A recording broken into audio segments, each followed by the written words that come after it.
Er det virkelig et demokrati, vi lever i? Eller stemmer vi bare på nogen, der får at vide, hvad der skal ske, og får os til at tro, at vores fingre i spillet har plads og ret til at være i?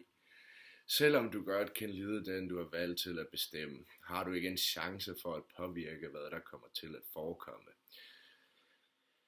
Og de har allerede fingrene dybt nede i din lomme.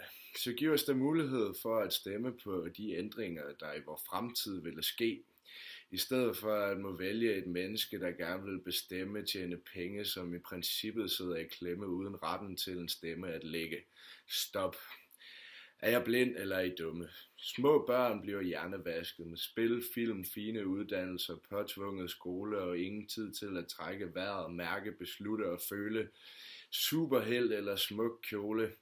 Hele verden bliver serveret på en skolebænk i en frysepose med bogstaver og tal, de fjerner instinkterne, der kun findes i de små vidunderlige børnehjerner.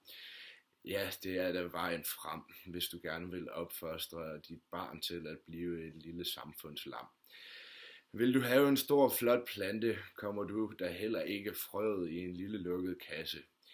I er så kloge med jeres jakkesæt og jeres penge. Synes I det fungerer for alt andet liv, der eksisterer, eller er det jeres egen næsetip, I ser? Uden penge kan I ikke bestemme eller overleve. Pengene jeres fine statuser har givet. Fjern dem alle, og alt I har levet vil pludselig være forgivet. Ekspert i noget, men i det store hele har I intet forstået. Vi skriver historie hver dag. Den har sjældent været smuk og god at lære af. Vågn op. Lig og undertrykkelse, mens fluerne knæpper. Lig og undertrykkelse, mens fluerne knæpper. Fodboldspiller eller gladiator. Telefonhjerner. Troede det var fastslået som sømmene igennem Jesus, da han intet havde begået. At være taknemmelig er en fantastisk ting, hvis man ved, hvad man er taknemmelig over. Hvis man ved, hvad man er taknemmelig over. Stolthed er det samme. Negativt med tvivl og uvished, smukt og positivt med tro og bevidsthed. Vi har så travlt med andres religioner, at vi glemmer.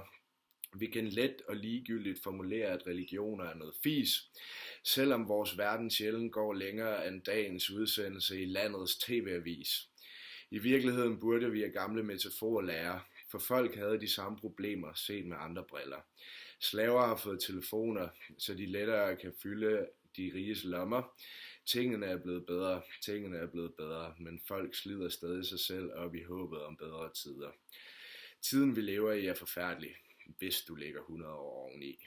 Ja, det er forfærdeligt, hvis du ligger 100 år oveni. Vi bliver ældre og ældre. Samfundet tager det på deres skuldre med deres medicin og deres udenlandske frugter. Men vi glemmer, at evolutionen gør sin ting, og at den eksisterer. På taknemmeligheden de kører og kører, til vi bliver fuldstændig skøre og begynder i en rå grad at indtage piller og få diagnoser i et håb om ro og bedre tider. Russere er ikke velkommen længere, selvom det er de russere, som er uenige og med store sårede hjerter flygter fra deres familie og det land, de ikke længere kan stå ved at tilhøre. Og I er trygge i EU's hænder. NATO hjælper, kan ikke finde ord for, hvor dumt det egentlig lyder. Hvornår skal vi bryde den blodige historie, der i hundredvis af år fortsætter? Alle kæmper for en god sag, men hvornår kommer den dag, hvor folk ikke kæmper i en krig, de ikke selv står bag? Skydeglade mennesker uden hjerneceller håber, I kan se, hvad den rigtige historie fortæller. Danske spil er statsejet, spilidioter og se krigen sprudle i spejlet. Jeg må dø eller drikke mig i hegnet, eller i naturen forsvinde. Ja, der skal jo være plads til alle de blinde.